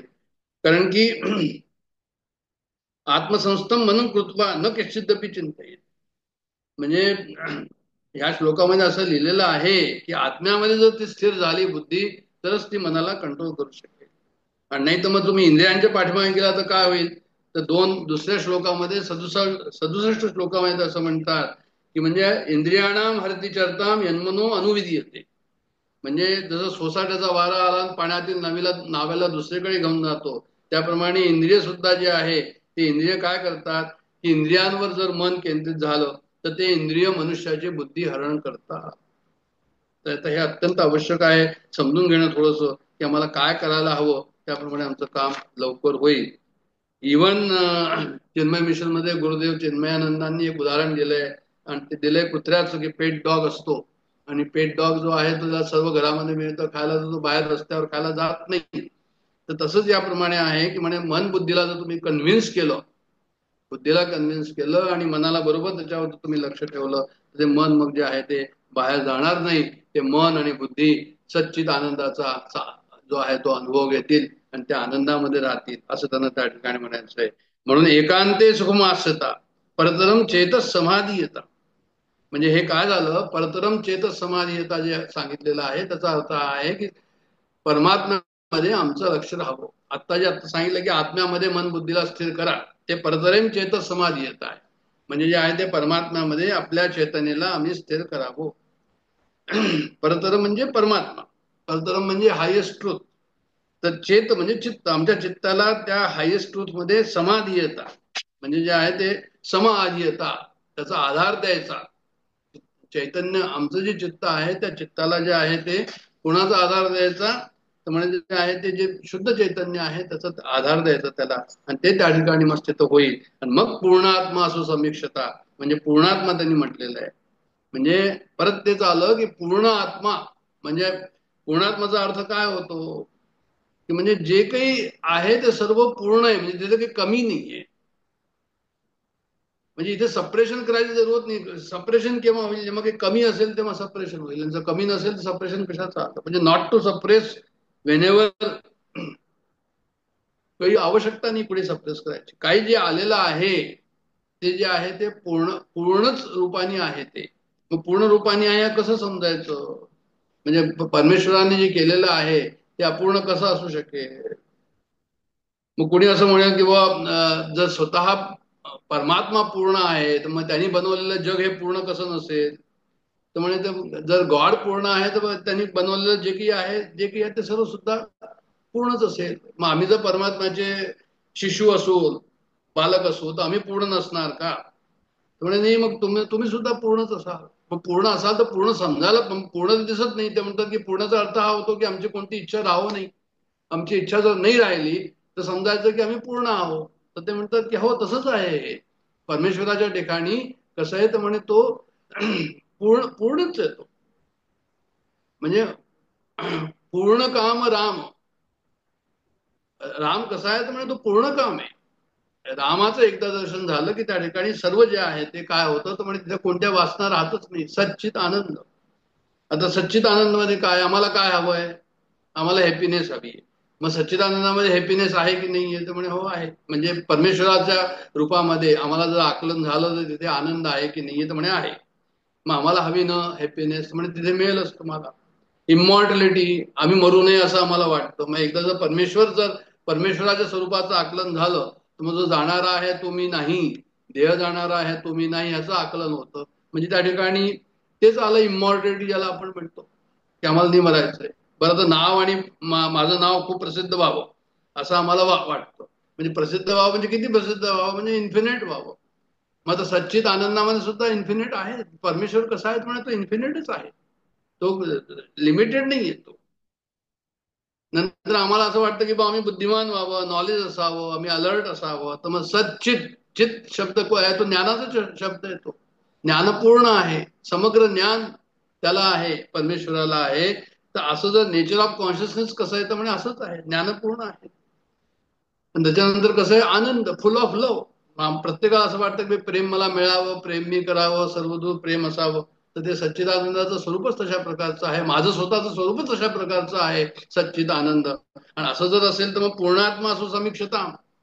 सुसमीक्षता म्हणजे असं की त्याला तुम्ही पहा, अच्छी तरह से देखो. सुसमीक्षता असं म्हटलंय. सुसमीक्षता म्हणजे आणखीन चांगल्या तऱ्हेने पहा. तर अशा चांगल्या तऱ्हेने जर तुम्ही पाहिलं त्याला तर तुम्हाला असं कळेल या ठिकाणी की मी पूर्णच आहे, मी वेगळा नाहीये. म्हणजे पण होतं काय की आम्हाला जे आहे ती हॅपीनेस आम्ही कुठून घेतो? आम्ही संसारामधनं घेतो. संसारामधनं जे आहे ते जिथे द्वैत आहे, संसार आहे ज्या ठिकाणी, त्या द्वैतामध्ये पाहून आम्हाला असं वाटतं की हे मला मिळावं, एवढं मला मिळालं तर तेवढंच त्याला मिळावं, किंवा मला त्याच्यापेक्षा जे आहे जरी जास्त नाही मिळालं तरी तेवढं मिळालंच पाहिजे. अशा प्रकारचं जे आमचं संसारामध्ये एक्स्ट्रोव्हर्ट होऊन अशा प्रकारचं आम्ही त्या ठिकाणी पाहू तर मग काय होईल तर म्हणजे मग तिथे जे आहे ते तुम्हाला त्याचं उत्तर तसं मिळणार नाही. Trying to get happiness through extrovertness. त्यामुळे मी असं नाही करा. तुम्ही हे पहा, तुमची दृष्टी बदला. की तुमची दृष्टी कशी आहे की नेचर ऑफ वननेस आहे. सच्चिदानंद सर्वदूर शक्ती आहे, एकच परब्रह्म तत्व आहे, ते तुम्ही आहात. त्या तत्वाला जर तुम्ही पाहिलं तर तुम्हाला हे सर्व जे आहे त्या ठिकाणी मिळेल. फक्त काय की म्हणे तुम्ही त्याला सुसमीक्षता, दृष्टी बदला. आणि अशी जर तुम्ही दृष्टी बदलली तर जगदिदम तत्बाधितम दृश्यता. मग हे जे समोरचं जग तुमचं आहे तत्बाधितम म्हणजे जग, बाधितम म्हणजे निगेटेड, म्हणजे असून नसल्यासारखं. असून एखादा आपला टॉय आपल्या समोर जो बसला आहे. आता लहानपणी आम्हाला टॉयची किती हे होती, म्हणजे खूप होतं आम्हाला त्याचं आकर्षण. आता जर टॉय तेच टॉय समोर असेल जे आम्हाला खूप आवडत होतं, त्याच्याकडे आम्ही कसं पाहू? मग त्याच्यात आम्हाला किंमत नाही. तसं जग सुद्धा आहे. महात्मा जे लोक आहेत, गुरु लोक जे आहे, जे सद्गुरु लोक आहेत, त्यांना सुद्धा जगत अशाच प्रकारचं आहे की निगेटेड, म्हणजे there is nothing else than me. परब्रह्म परमेश्वराशिवाय आणखीन काहीही दुसरं या ठिकाणी नाही, सेल्फच आहे, अशा प्रकारचं आहे. म्हणजे आम्हाला काय वाटतं, आम्हाला असं वाटतं की मी जगामध्ये आहे. आता तुम्हाला असं वाटतं की मी जगामध्ये आहे, मलाही असं वाटतं मी जगामध्ये आहे. पण खरं काय आहे की world exist because of me. म्हणजे पूर्ण जग जे आहे ते माझ्यामुळे या ठिकाणी आहे. मी जगामध्ये आहे असं नाही, जग माझ्यामध्ये आहे, माझ्यामुळे जग आहे. मीच जर मानमान तुम्ही भगवान किंवा तत्वमसीच असं म्हटलं ना, मीच जर तो आहे तो एकटाच आहे तर मग बाकी जग कुठे राहील? ते सर्व माझ्यामध्ये चालू. आता उदाहरण द्यायचं झालं तर तुम्ही स्वप्नाचं उदाहरण घ्या. स्वप्नामध्ये तुम्ही खूप मोठी जी आहे ती खूप मोठी वरात पाहिली आणि सर्व काही तुम्हाला खूप आनंद झाला. एक चांगला सोहळा होता, तो आनंद सोहळा होता स्वप्नामध्ये. मग आता स्वप्नामध्ये आनंद सोहळा होता, 100 लोक त्या ठिकाणी होते, 100-200 लोक होते. मग ते सर्व कुठून आले? मग ते माझ्यामधनं आले की मी त्यांच्यात होतो? म्हणे नाही, म्हणे सर्व माझ्यामधनच आले. तसंच हे सर्व जगत जे आहे ते माझ्यामधनच आलेलं आहे. जगदितम तद्बाधितम दृश्यताम, जगदितम तद्बाधितम दृश्यताम. हे सर्व कसं आहे म्हणजे स्वप्नासारखंच आहे हे समजण्याकरता हा उदाहरण या ठिकाणी दिलंय की ते ड्रीम जे आहे तो ड्रीमर जो आहे तो मुख्य आहे त्याच्यामध्ये. तर ड्रीम मध्ये तुम्हाला जसं माहित नव्हतं की हे सर्व जे आहे मी वेगळा आहे, म्हणजे हे सर्व लोक आहेत, आनंदोत्सव चाललेला आहे, ड्रीम मध्ये नव्हतं माहिती, ड्रीम नंतर माहित पडलं. तसंच या जगताबद्दल सुद्धा जे आहे ते जगताचा भ्रम एकदा जाईल, एकदा तुम्ही ज्ञानाने जे आहे ज्ञानाचे डोळे तुमचे त्या ठिकाणी खुलतील, मग तुम्हाला त्याच्याबद्दल तसंच वाटेल जसं तुम्हाला काय होतं स्वप्नाबद्दल वाटतं. मग त्याच वेळेस तुम्हाला असं होईल की उत्तिष्ठता, जागृतता आणि निबोधता, प्राप्त वऱ्यानता हे जे शब्द आलेले आहे उपनिषदामध्ये, जे रामकृष्ण मिशनचे लोक जे आहे ते त्यांचं हे ब्रीदवाक्य आहे, घोषवाक्य आहे की तुम्ही उठा, तुम्ही जागृत व्हा त्या ठिकाणी, बोध निबोधता आणि प्राप्तवशता, त्याला प्राप्त करा. अशा प्रकारे जे त्यांनी सांगितलेलं या ठिकाणी हे केव्हा होईल तर म्हणजे जे आहे ते पूर्णात्मा सुसमीक्षता जगदिदम तद्बाधितम दृश्यताम, हे तेव्हा होईल जेव्हा की तुम्ही जागृत व्हाल त्यावेळेस होईल असं सांगायचं या ठिकाणी. तर असं नाहीये की जगत दिसणार नाही, जगत दिसत राहिले, महात्मांना जग दिसत नाही असं थोडी. महात्मांना जग दिसत नाही असं नाही, पण महात्मांना जग कसं दिसतं, जसं म्हणे आम्हाला मरीचिका दिसते, डेझर्ट मध्ये जे आहे ते आम्हाला पाणी दिसतं, पाणी नसतं त्या ठिकाणी, तशाच प्रकारचं महात्मा लोकांना जे आहे ते जग या ठिकाणी दिसेल. प्राकर्म प्रविलाप्यता चितिबलान नुप्योत्तरे शिष्यता. तर या ठिकाणी जे आहे थोडस कर्माबद्दलचं विवेचन त्यांनी केलेलं आहे. प्राकर्म म्हणजे काय तर म्हणे प्राकर्म म्हणजे जे पूर्वी झालेली कर्म. आता कर्म म्हणजे काय, कर्म म्हणजे जे एक्शन्स विच वी परफॉर्म त्याला कर्म म्हणतात. कर्म म्हणजे काय, एक्शन्स विच वी परफॉर्म त्याला कर्म म्हणतात. मग आम्ही कर्म कशी करतो, देहाने कर्म करतो. मग बोलणं सुद्धा कर्मच आहे, म्हणजे बोलण्याने सुद्धा कर्म करतो म्हणजे स्पीच, आणि मनामध्ये विचार चालतात म्हणजे ते सुद्धा कर्म आहे. तर मानसिक, वाचिक आणि कायिक अशा प्रकारचे जे आहे ते आम्ही कर्म करतो, आणि हे एक्शन जे सर्व आम्ही करतो त्याला ते कर्म म्हणतात. प्राकर्म म्हणजे झालेली कर्म आहे. आता कर्म म्हटल्यानंतर काय होईल तर म्हणे ईच कर्म हॅज अ रिझल्ट ऑल्सो. प्रत्येक कर्माला जे काही तुम्ही कराल त्याला काय होईल तर म्हणे त्याला रिझल्ट असणारच, त्याचं फल हे असणारच. मग फल कुणाला मिळेल तर म्हणजे जो करेल त्याला फल मिळेल. आता कर्म म्हणजे काय एक झालं, दुसरं असं की कर्माला फळ असतं हे झालं. कुणाला कर्माचं फळ मिळेल तर म्हणजे जो करेल त्याला मिळेल. हे सर्व काय तर म्हणे हा लॉ ऑफ कर्म आहे, हा कर्माचा नियम आहे. कर्म विभाग योग हाच आहे. बरं मग आता कर्माचं फळ मिळेल तुम्ही म्हणता केव्हा मिळेल फळ तर म्हणजे त्याचा काही नियम नाही केव्हा मिळेल, लागलीच मिळेल किंवा जन्मोजन्मानंतर मिळेल. म्हणजे एखादं सीड असतं, एखादं सीड, प्रत्येक सीडाचं जे आहे ते वेगवेगळा टाइम असतो किती दिवसामध्ये ती येईल. तर त्याच प्रकारचं जे आहे ते वेगवेगळे जसे सीड आहे and they sprout at different time. तर त्याचप्रमाणे जे आहे तुमची कर्म केव्हा परिपक्व होतील हे आपल्याला त्याच्याबद्दल माहिती नाहीये, पण ते केव्हा तरी परिपक्व होतील. आणि अशी जी कर्म झालेली आहे, पहिल्यापासूनच झालेली आहे, जी स्टोअर मध्ये आहे, अशा कर्मांना ते काय म्हणतात म्हणजे संचित कर्म म्हणतात. संचित कर्म म्हणजे काय, जे पूर्वी झालेली आहे आणि जी स्टोअर्ड आहे, जी कर्म जी आहे अजून त्याचा रिझल्ट आलेला नाहीये, अशा कर्मांना काय म्हणतात, संचित कर्म म्हणतात. म्हणजे ती अक्युमुलेट झालेली आहे आणि ती कशी तर म्हणजे ती व्हेरी वेल रेकॉर्डेड आहे. प्रत्येक कर्म माझं पास्ट जे आहे ते रेकॉर्डेड आहे. ते ते कर्म जे आहे वेट करतंय की आता मी केव्हा बाहेर येईल म्हणून, आणि ते म्हणे की त्याचा पूर्ण हिशोब किताब आहे. इच अँड एव्हरी कर्म will have its own effect. असं नाही होणार आहे की जे आहे ते तुम्हाला एखादं कर्म राहून जाईल, मिस होईल, कम्प्युटर चुकेल, असं काही नाही त्या ठिकाणी. भगवंताचं कम्प्युटर जे आहे असं जबरदस्त आहे की प्रत्येक कर्माचं ते म्हणतात की तुम्हाला जे आहे ते काय होईल त्याचा पूर्ण हिशोब त्या ठिकाणी असतो आणि त्याचं फळ तुम्हाला भोगावं लागेल. म्हणजे मिलियन्स जर कर्म झाले मग मिलियन्स वर्ष तुमचे होतील, पण त्या कर्माचं फळ जे आहे ते तुम्हाला बरोबर मिळेल. आपल्याला बऱ्याचशा गोष्टी याच्याबद्दलच्या माहिती आहे की जेव्हा भीष्म शरपंजरी पडले होते तर कृष्णाला विचारलं त्यांनी की हे मला शरपंजरी का पडावं लागलं. तर अशा प्रकारे त्यांनी विचारलं तर ते पुष्कळ 100 जन्माच्या मागे घेऊन गेले आणि सांगितलं की त्यावेळेस तू असं काहीतरी केलं होतं म्हणून तुला असं झालं. आता ते गोष्टीमध्ये मी जात नाहीये, मला एवढंच सांगायचं आहे की प्रत्येक कर्म कायिक असो, वाचिक असो, मानसिक असो, अत्यंत आवश्यक आहे की मी फार केअरफुली जपून केलं पाहिजे. कारण की त्याचा परिणाम जो आहे तो होणार. आणि त्याचा परिणाम कसा नाही होणार, म्हणजे डुअरशिप जर तुमची नसेल तर होणार नाही, ते पुढे येणार आहे त्याच्यानंतर. तर असं जे आलेलं नाही कर्म अजून फळाला, ते संचित कर्म आहे. पण आगामी कर्म म्हणजे कोणतं? आगामी कर्म म्हणजे काय, की आता आम्ही जे काही कार्य या ठिकाणी करतो आहोत, तर हे कार्य जे आहे ह्याचे आम्हाला काहीतरी रिझल्ट मिळतील पुढे जाऊन, तर त्याला आम्ही आगामी कर्म म्हणतो. म्हणजे परीक्षा दिल्यानंतर परीक्षेमध्ये तो परीक्षेचा अभ्यास केल्यानंतर परीक्षेमध्ये तो बसेल आणि काही दिवसांनी त्याचा रिझल्ट लागेल, तर परीक्षा अभ्यास करताना तो आगामी कर्म, त्याचं कर्म जे आहे कसं आहे तर म्हणजे ते पुढचं त्याचं हे येईल, त्याला फळ येईल, आगामी कर्म.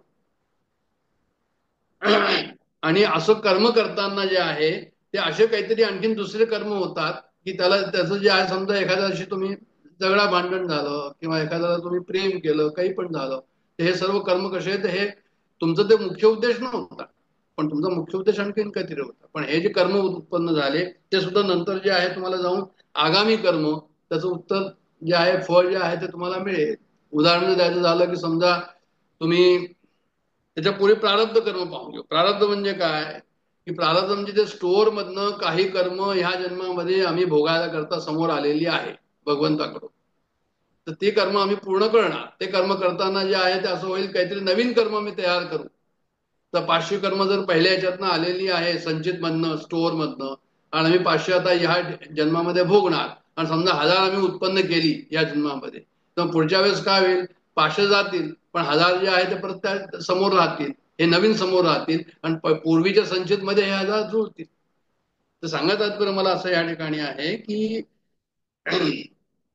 संचित कर्म आणि आगामी कर्म आणि प्रारब्ध कर्म हे तीन आम्ही या ठिकाणी समजून घेतलं, की जे आहे ते आमचं प्रारब्ध कर्म जसं असेल तसं आम्हाला या ठिकाणी भोगावं लागेल. तर काय की हे तर आमचा हिशोब मी सांगितला की संचित, प्रारब्ध आणि आगामी कर्म. पण प्राण्यांमध्ये काय होतं, तर म्हणजे प्राण्यांमध्ये जे आहे ते आगामी कर्म नाही, आगामी ते फक्त भोग योनी आहे. भोग योनी म्हणजे काय, समजा त्यांच्या संचित मधनं 500 जे आहे आले, त्यांना त्या प्राण्याला भोगण्याकरता, तर तो 500 भोगून त्याचं प्राण जाईल, पण नवीन नाही उत्पन्न होणार त्या ठिकाणी.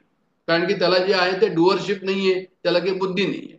पण ते फक्त मनुष्यालाच आहे की जी डुअरशिप आहे, बुद्धी आहे, म्हणून त्याचं जे आहे ते आगामी कर्म त्या ठिकाणी निर्माण होईल.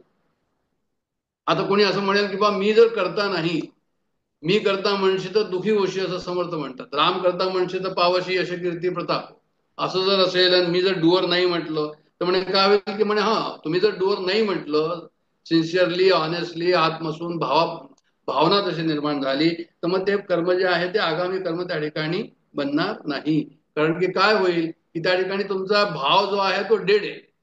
तुम्ही त्या ठिकाणी जीवभाव कसा आहे तर म्हणजे तुम्ही त्याच्याशी संबंध नाहीये, तुम्ही आपली आयडी तिथं काढून घेतलेली आहे ते कर्म करताना.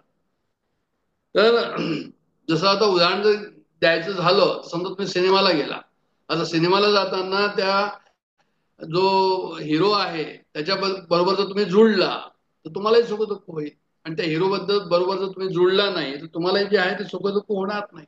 तर तसंच तुम्ही आपल्या कर्माबरोबर जर जुळला, डुअरशिप घेतली, तर मग तुम्हाला जे आहे ते भोगावं लागेल त्याप्रमाणे. पण तुम्ही जर डुअरशिप नाही घेतली, राम करता म्हणशी तर पावशी यश कीर्ती प्रताप हो, असं समर्थ म्हणतात. तर हे सर्व कशाने होईल तर म्हणे हे सर्व नॉलेज जर घेतलं, हे समजून घेतलं, तर त्याप्रमाणे काय होईल की आमची आयडी जाईल, आणि आयडी जर गेली तर काय होईल, तर कर्म सुद्धा जाईलच. मग म्हणजे at the end of the day जेव्हा मृत्यूची वेळा येईल, आम्ही जर असं चालतच राहिलो किंवा आम्ही कर्म करत नाही, करणारा राम आहे, राम करता असे समर्थ पळतपत म्हणत होते. तंजावरला भीमस्वामींनी असं सांगितलं की राम करता असे समर्थ पळतपत म्हणत होते, असं त्याच्यात लिहिलेलं आहे त्यांच्या बायोग्राफीमध्ये. तर असं जर असेल की खरोखरच राम करता आहे, मी नाही, तर मग काय होईल की सर्व आगामी कर्म जे आहे ते जातील आणि सर्वच काही डिझॉल्व्ह होईल त्यावेळेस. मग पूर्वीची डिझॉल्व्ह होती, नंतरची डिझॉल्व्ह होईल. जसं एखादा क्रिमिनल असतो, त्याच्याकडे 10 जर केस असतील आणि मध्येच जर तो मरून गेला, तर मध्ये 10 केस थोडी राहतात, ते सर्वच केस जे आहे ते चालले जातात. तर तसंच आमचं सुद्धा संचित कर्म जे आहे, प्रारब्ध कर्म जे आहे, प्रारब्ध झाल्यानंतर जेव्हा मृत्यू होईल त्यावेळेस आगामी कर्म आणि संचित कर्म ते सुद्धा जातील. अशा प्रकारचं जे आहे ते प्राकर्म्य प्रविलाप्यता, म्हणजे ते कर्म कसे डिझॉल्व्ह होतील आणि चित्तबलात् नुप्योत्तरे शिष्यता, म्हणजे चित्तबलात् नुप्योत्तरे शिष्यताम याचा अर्थ त्यांनी या ठिकाणी असा दिलाय की म्हणजे तुम्ही हे समजून घ्या, ज्ञानाने तुम्ही समजून घ्या. चित्तबलाचा अर्थ होतो की ज्ञान के बल से उत्तरे श्लिष्यता, आगामी कर्मों से आप चिपके नहीं रहे. जेव्हा आम्ही ह्या कर्मांना चिपकणार नाही, जे आता करतो आहोत जर चिपकणार नाही तर आगामी कर्म बनणार नाही. का की चित्तबला म्हणजे तुम्ही त्याच्याबद्दलचं ज्ञान घ्या. असं ज्ञान काय घ्यायचं की म्हणजे मी अकर्ता अभोक्ता आहे असं, म्हणजे आपली आयडी तिथे लावायची नाही, तिथे अटॅचमेंट लावायचं नाही. What ever action is happening असं. गुणागुणेषु वर्तनते. आता गुणागुणेषु वर्तनतेचा काय अर्थ झाला? गुणागुणेषु वर्तनते हा जो श्लोक आहे हा 28वा श्लोक आहे 3ऱ्या अध्यायामध्ये भगवद्गीतेच्या, की गुणागुणेषु वर्तनते इति मत्वान सज्जते. त्यांना असं म्हणायचं या ठिकाणी की इंद्रियामध्ये किंवा इंद्रिय तृप्तीमध्ये जे आहे ते काय आहे की हे गुणच सर्व वर्तत असतात. म्हणजे हे गुणच जे आहे ते एक दिवसाचे चालत राहतात. म्हणजे काय होतं की जे काही मी कर्म करतो आहो हे सर्व गुणांमध्ये कार्य चाललेलं आहे, माझं नाहीये. उदाहरण जर आणखीन द्यायचं झालं तर जसं तर पंचतत्वाचं हे जग बनलेलं आहे, पंचतत्वाचं माझं शरीर बनलेलं आहे. तर पंचतत्व आपसामध्ये जे आहे ते कार्य करत आहे, पंचतत्वामध्ये त्यांचं कार्य चाललेलं आहे. पण मग मी करतो आहे असं त्या ठिकाणी होणार नाही. मी कोण आहे तर म्हणजे मी कॉन्शियसनेस आहे. In the presence of consciousness जे आहे हे सर्व चाललेलं आहे. आता समजा कोणी असं म्हणेल की बा मी हे केलं, मी बोललो, तुम्ही ऐकलं, अशा प्रकारचं जर आपण असं म्हटलं की हो बा तुमचा क्लास झाला का, तर हो क्लास झाला. कसा झाला? चांगला झाला. कोणी केला? म्हणे मी केला. तुम्ही ऐकला का? तर म्हणे हो आम्ही ऐकला, आम्ही भाग्यशाली होतो, आम्ही ऐकला. किंवा आम्हाला इतका चांगला झाला नाही, मग त्याच्यावर नाही बा असं काही विशेष नव्हतं, आमचा टाइम गेला. अशा प्रकारचं जे सर्व काही आहे म्हणजे याच्यात काय की मी आलेला आहे ना. तर हे जे मी आलेलं आहे या ठिकाणी हे मी, ते म्हणतात की तुम्ही हे सांगा की तुम्ही खरंच केलंय का? तुमचं हार्ट बीट होतं की नाही होत? म्हणे हो हार्ट बीट होतं. म्हणजे कोण करतो? तुम्ही रोज रात्री झोपता, तर झोपताना तुम्ही असं म्हणता की आता नाही झोपणार म्हणून चालेल का तुम्हाला? किंवा झोपल्यावर तुम्ही असं म्हटलं आता मी उठणारच नाही, झोपलंच राहील, चालेल का तुम्हाला? तर हे कोण झोपवतं, कोण उठवतं, कोण हार्ट बीट करतं? याचा अर्थ काय झाला की जे आम्ही करतो म्हणून जे आहे ते याचा विचार आम्ही करतो की मी केलेला आहे किंवा मी केलेलं नाहीये. त्या ठिकाणी हा विचार करायला हवा की हे सर्व बरोबर आहे का, ही थिंकिंग, ही दृष्टी आपल्याला बरोबर आहे का, हे सांगण्याकरता म्हणून जे आहे ते या ठिकाणी बोललो मी की not that I am doing, body actions are going on, mind actions are going on, intellectual actions are going on. म्हणजे समजा एखादा विचार आला, भांडण झाली कोणाची आणि खूप विचार माझ्या मनामध्ये चाललेले आहे आणि मी परेशान झालेलो आहे की इतकं साधे विचारच जात नाही, म्हणून असं जर आम्ही विचार केला तर की विचार जात नाही, काय करू, परेशान आहे, 1 दिवस झाला, 2 दिवस झाले. पण त्यावेळेस आम्ही असा विचार केला की am I doing that, is it my डुअरशिप?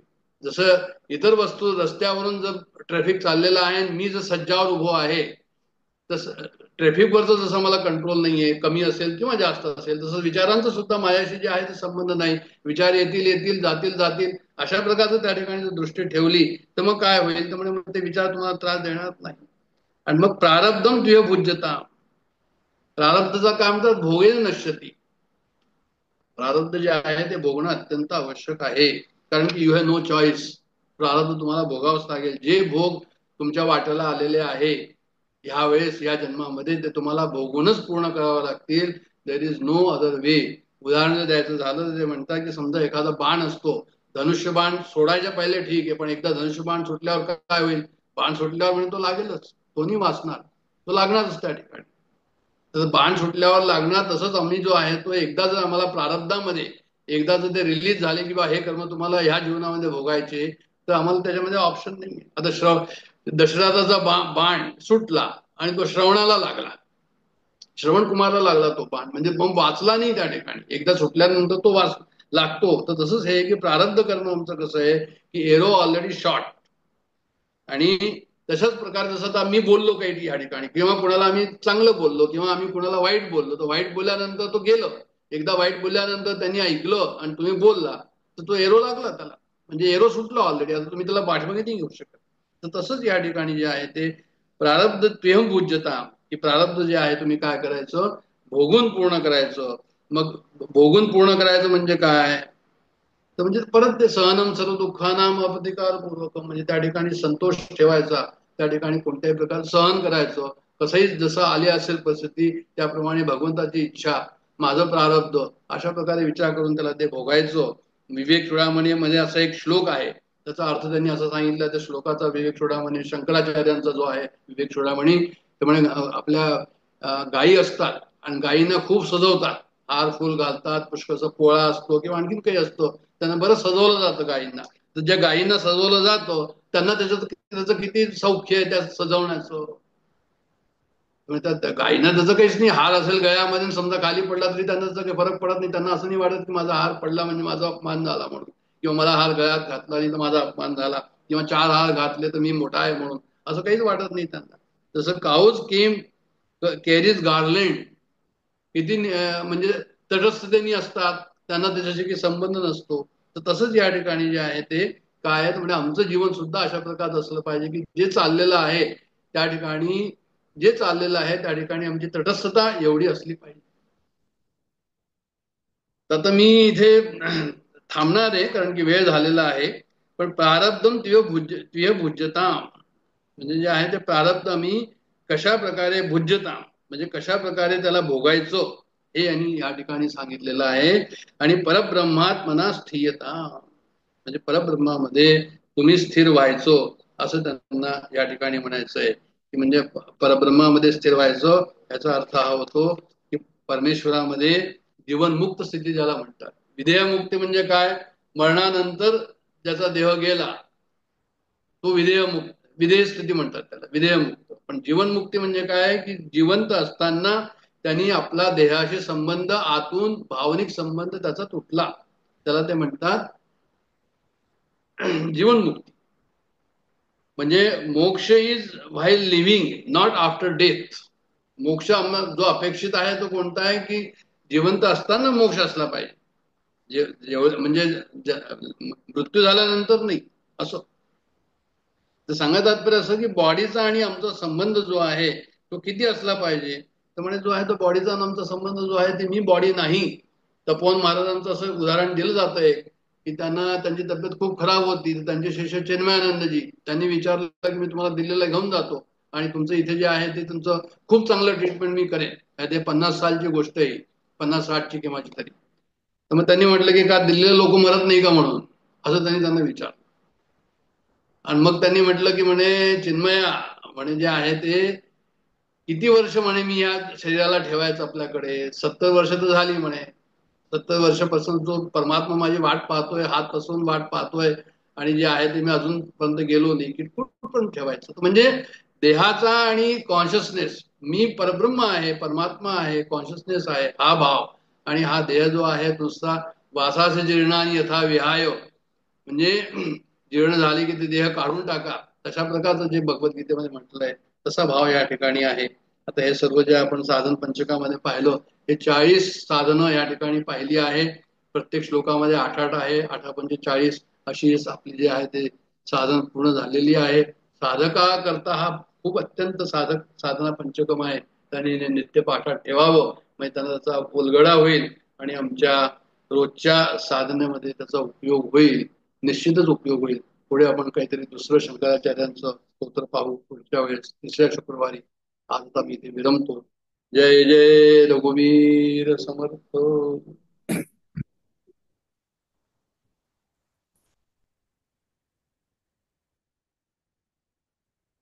जय जय रघुवीर समर्थ.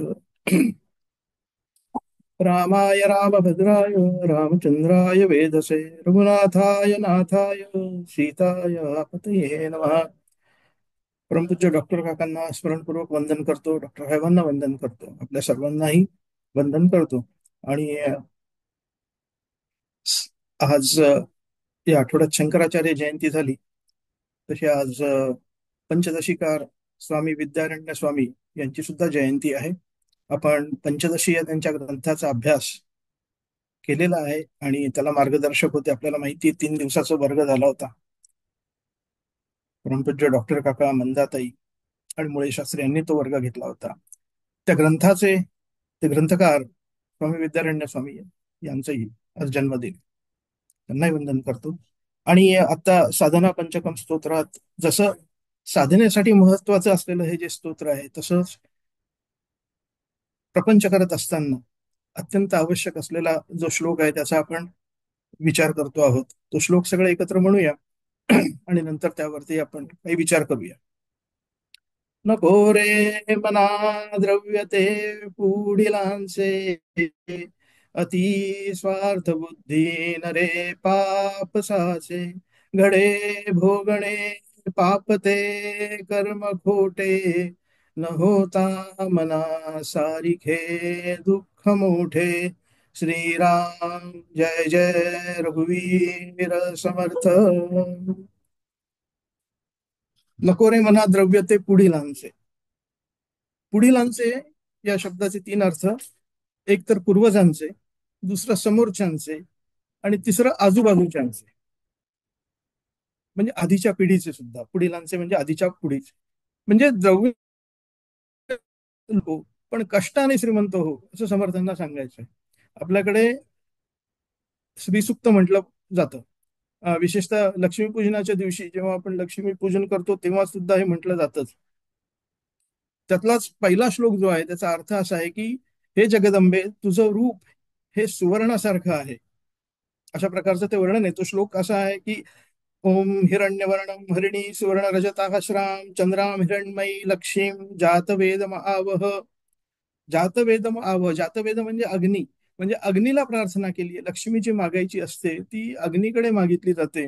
आणि मागताना ती, त्याला दुसरा अर्थ कष्टाग्नी असा आहे, म्हणजे जे काही धन मी मिळविल ते कष्ट करून मिळविल, दुसऱ्याचं हडप करणार नाही.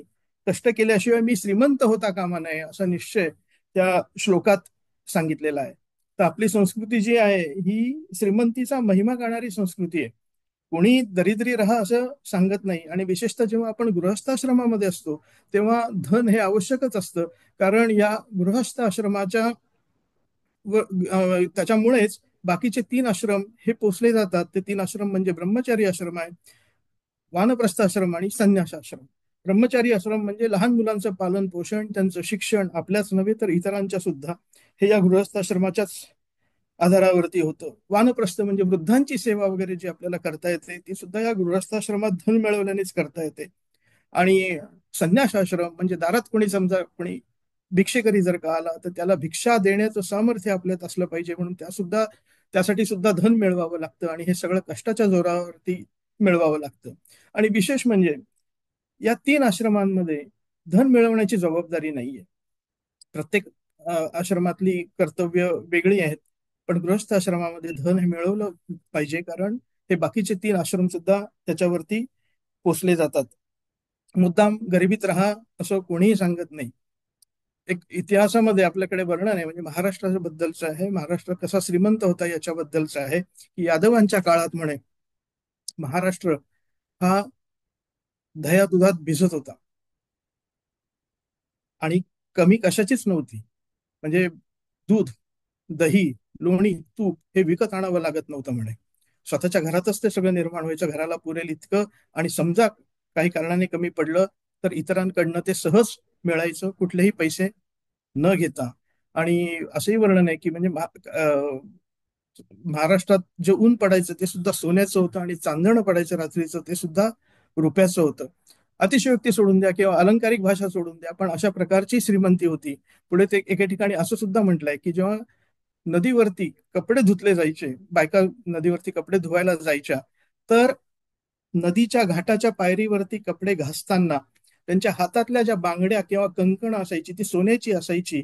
तर कपडे घासताना म्हणे त्या पायऱ्या सुद्धा सोनेरी व्हायच्या. वर्णन आहे. याचा अर्थ असा की इतकं सोनं नाणं इतकं आपल्याकडे होतं. म्हणजे थोडक्यात सांगायचा मुद्दा असा की श्रीमंतीचा कोणी धिक्कार केलेला नाहीये, उलट पुरस्कारच केलेला आहे.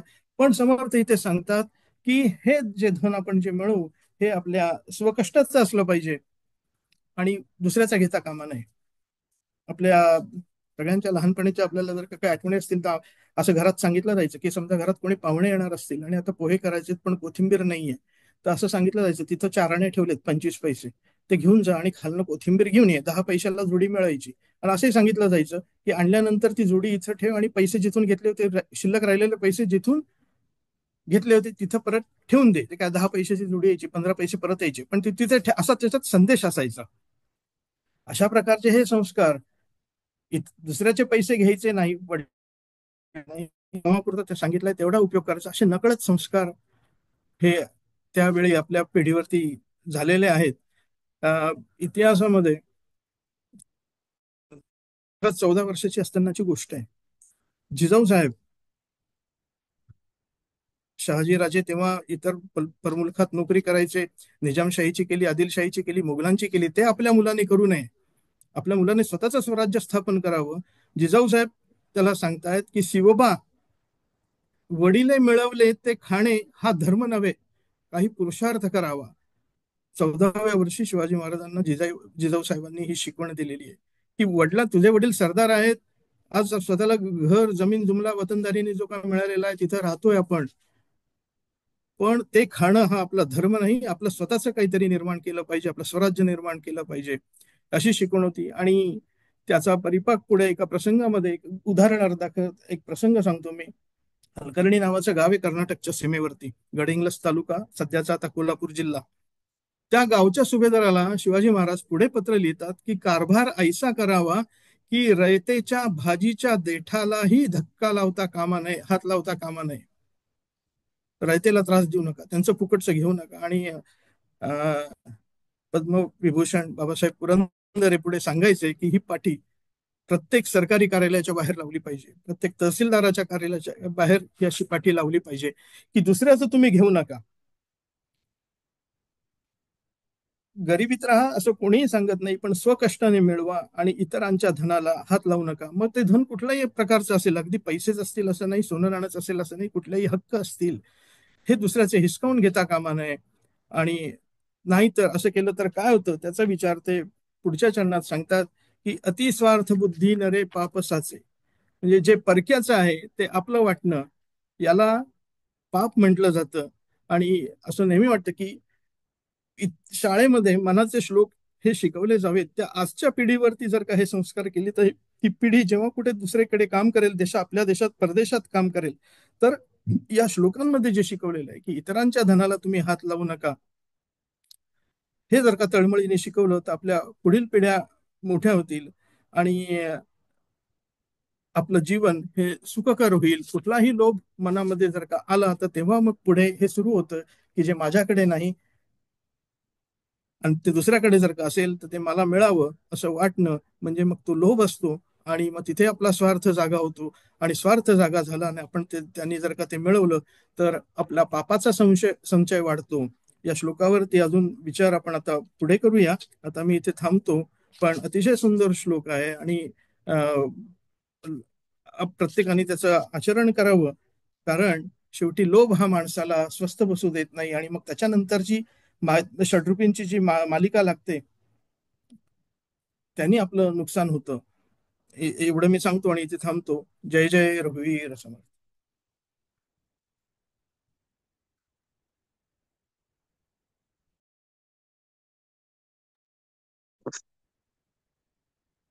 मनोबुद्धिहंकार चित्तानि नाहम् न च श्रोत्रजिह्वे न च घ्राणनेत्रे न च व्योमभूमिर्न तेजो न वायुः चिदानन्दरूपः शिवोऽहं शिवोऽहम् न च प्राणसंज्ञो न वै पञ्चवायुः न वा सप्तधातुर्न वा पञ्चकोशः न वाक्पाणिपादौ न चोपस्थपायुः चिदानन्दरूपः शिवोऽहं शिवोऽहं न मे द्वेषरागौ न मे लोभमोहौ मदो नैव मे नैव मात्सर्यभावः न धर्मो न चार्थो न कामो न मोक्षः चिदानन्दरूपः शिवोऽहं शिवोऽहम् न पुण्यं न पापं न सौख्यं न दुःखं न मन्त्रो न तीर्थं न वेदा न यज्ञाः अहं भोजनं नैव भोज्यं न भोक्ता चिदानन्दरूपः शिवोऽहं शिवोऽहं न मे मृत्युशङ्का न मे जातिभेदः पिता नैव मे नैव माता न जन्म न बन्धुर्न मित्रं गुरुर्नैव शिष्यः चिदानन्दरूपः शिवोऽहं शिवोऽहम् अहं निर्विकल्पो निराकाररूपो विभुर्व्याप्य सर्वत्र सर्वेन्द्रियाणां सदा मे समत्वं न मुक्तिर्न बन्धः चिदानन्दरूपः शिवोऽहं शिवोऽहम् चिदानन्दरूपः शिवोऽहं शिवोऽहम् चिदानन्दरूपः शिवोऽहं शिवोऽहम्।